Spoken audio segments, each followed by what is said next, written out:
अस्सलामुअलैकुम जी दोस्तों, की हाल है? ठीक हो? असी करा रहे हैं जनाब ईद की तैयारी दुकान की। तो यह वेखो आ निक्की जी दुकान है तो 9 कारीगर लगे ने तो सवेर के जोड़े ना हाले तक सिर्फ छत कंप्लीट होया। वेखो तो आ वेखो 2 दहशतगर्द ओ उत्ते ने ते 2 आ जे एक है बाहर नाश चला ये ओ वेखो ओ जान डे आ जे ते आ वेखो भलवान जरा बेचारा जिंदगी च नहीं कभी कम किया अज फसिया है। आहो अपना उस्ताद जी उस्ताद किन्ने बजे तक मुक जाएगा अल्लाह के हुक्म नाल?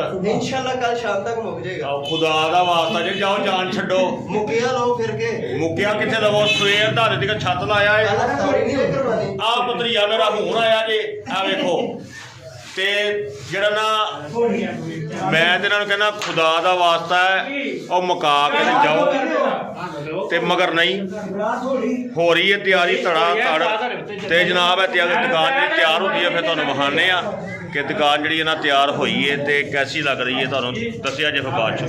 गुलाम नबी आ वेख लै सारी दुकान माशाअल्लाह मुकम्मल करती सू टोटल ए वेख लै टोटल तैयारी हो गई है। आ एक कोना छड्डिया सो कहंदा जी वो गुलाम नबी आके जगड़बंद ओ ही लाएगा उहदे तो इलावा नहीं जे लगना।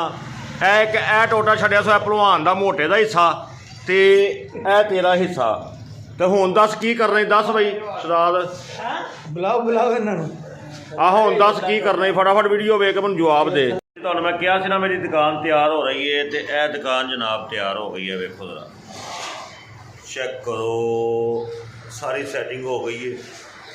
और बस देखो कैसी लग रही है ज़रा कमेंट लाजमी दसिया जी।